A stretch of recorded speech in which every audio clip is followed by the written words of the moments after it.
Uningá, que o futuro é aqui.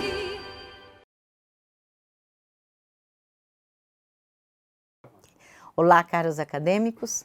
Nós vamos iniciar agora a unidade 4. Na unidade 4, nós vamos ver a dinâmica patrimonial, a dinâmica contábil patrimonial.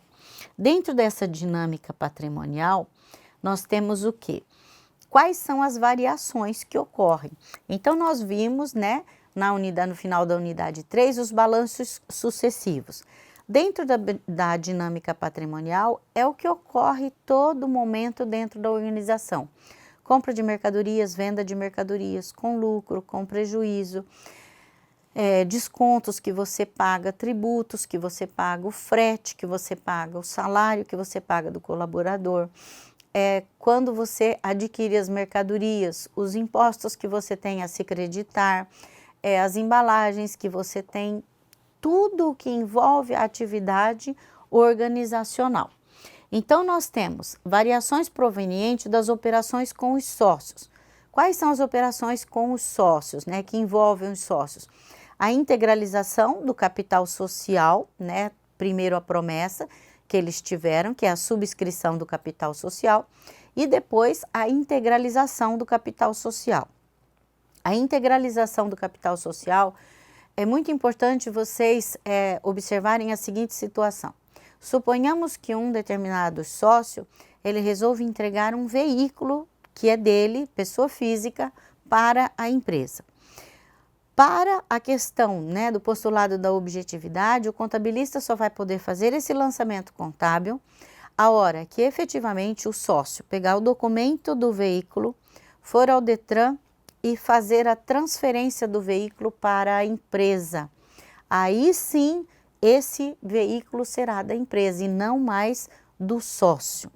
Ah, professora, mas o sócio quer continuar com o carro no nome dele. Aí não existe a subscrição do capital e nem a integralização do capital social, pessoal. Então tem que haver a entrega mesmo.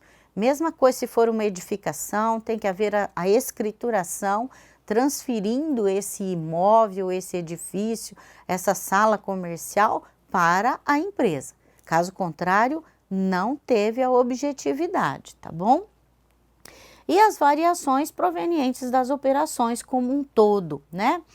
E aí nós temos a seguinte situação: quando que eu uso o balanço e quando que eu uso a DRE? O balanço, ele é uma demonstração contábil onde ele vai estar o saldo das contas patrimoniais. E a DRE é a demonstração do resultado do exercício, ou seja, a DRE é a demonstração das atividades da empresa. E o balanço patrimonial, ele apura os saldos dessas contas para mim. Aí nós temos aqui as demonstrações contábeis que existem, todas, né? Então, primeiro, o balanço patrimonial, ela é estática, é a composição do patrimônio. Ela demonstra o saldo patrimonial da empresa num dado momento. A DRE, a DMPL e a DLPA, elas são dinâmicas. DRE, demonstração do resultado do exercício. DMPL, demonstração das mutações do patrimônio líquido. DLPA, demonstração de lucros e prejuízos acumulados. Então, eles retratam os fluxos econômicos e a variação da riqueza da empresa.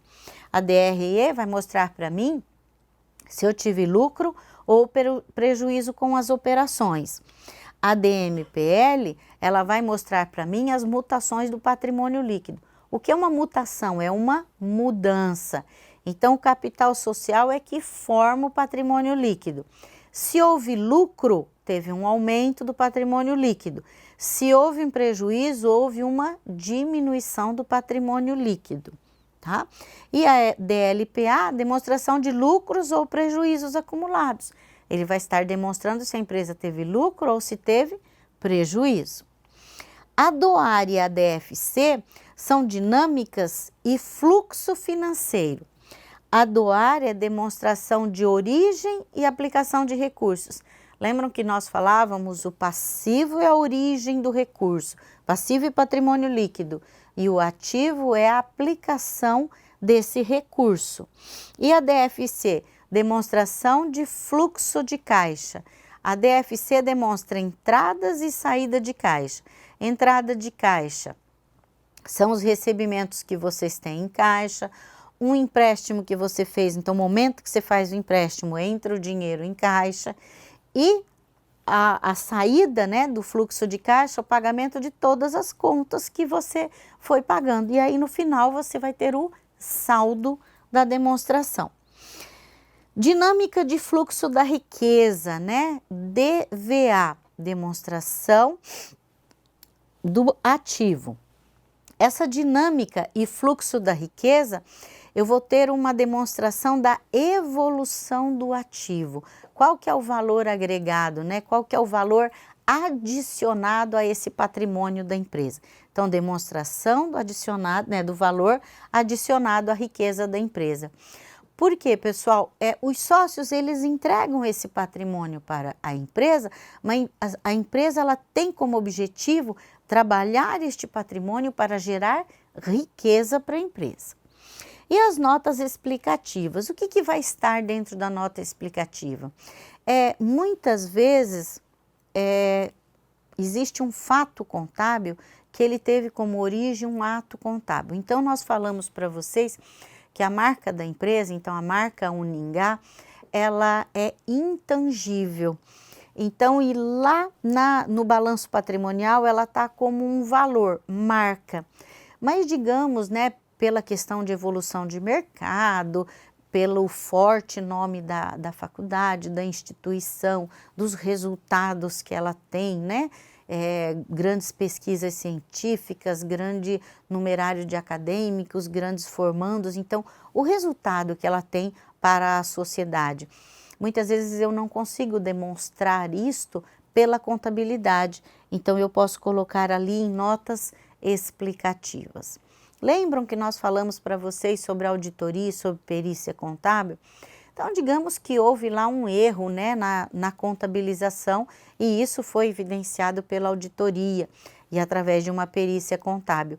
E aí eles vão arrumar esse erro, esta mudança, essa alteração na contabilidade vai ali em nota explicativa, em que vai ser assinado pelo contador da empresa e também pelo auditor ou perito que fez a modificação. E aí nós temos aqui todas as demonstrações contábeis. Nós trouxemos uma a uma para vocês, não vamos aqui pormenorizar conta a conta, porque isso vocês têm aí no livro. Nós vamos dizer sim, né, qual é a função de cada uma. Então, a demonstração do resultado do exercício, ele vai demonstrar o valor das vendas, todas as vendas que foram realizadas pela empresa, vai deduzir toda a parte tributária que houve em virtude daquela venda e também se houve devolução, se houve desconto, se houve abatimento sobre o valor daquela nota. Depois disso, aí vem o custo das mercadorias vendidas, né? E aí nós temos o lucro bruto. Tirando o lucro bruto, nós temos todas as despesas operacionais. O que são as despesas operacionais? Aquelas despesas que foram necessárias para a realização daquela venda. Então, uma água, uma luz, um telefone, uma despesa mercadológica. Então, nós temos despesas administrativas, despesas com vendas e despesas financeiras. As despesas administrativas pode ser uma água, uma luz e um telefone que eu não consegui ratear e não entrou no custo da mercadoria vendida. Porque quando você consegue ratear o que é uma despesa ligada diretamente ao produto que você vendeu, então ele é custo, ele não é uma despesa. E aí ele vai em cima lá como custo.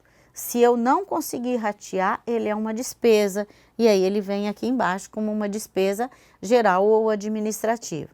Despesas com vendas são todas aquelas ligadas com as vendas da empresa. Comissão do vendedor, carro que o vendedor usa, mídia, né? Despesas financeiras é a maquininha do cartão de crédito, é a anuidade da conta no banco, é um juro que você paga para o banco e outras coisas assim. Depois disso você tem o resultado, né, operacional líquido. antes de você pagar a contribuição social ou o imposto de renda. Depois que você paga esses dois, aí você tem o resultado líquido antes das participações. Você tem participação com debêntures, que são ações que vocês colocam no mercado, participação dos empregados, nós temos empresas que dividem os lucros com os empregados, participação de administradores, também temos empresas que participam, né, dão uma participação dessa lucratividade para os administradores, participação de instituições ou fundos de assistência ou previdência privada, aqui quando a empresa tem plano de previdência privada para os colaboradores ou planos de saúde, e aí eu tenho o resultado lucro do exercício, que vai ser lucro ou prejuízo. Aí eu tenho demonstração de lucros e prejuízos acumulados. Aqui, pessoal, vocês observam que eu tenho o saldo do início, né, do período, que ele vem ajustes de exercícios anteriores. Digamos que eu tenho um prejuízo no exercício anterior, então eu vou ter um saldo ajustado. Reversão de reservas, resultado do exercício positivo ou negativo. Transferências. Reserva legal é uma reserva que está estabelecida lá no regulamento do imposto de renda. Reserva estatutária é uma reserva se estiver descrita no estatuto. Reserva de lucros a realizar, você pode estabelecer lá um percentual de lucros a ser realizado. Reserva para contingências. Contingências são coisas que eu não consigo planejar e acontece na minha empresa. Digamos, um incêndio na empresa. Ah, mas a empresa estava segurada. Mas nós sabemos que os seguros não pagam 100% daquilo que o fogo levou.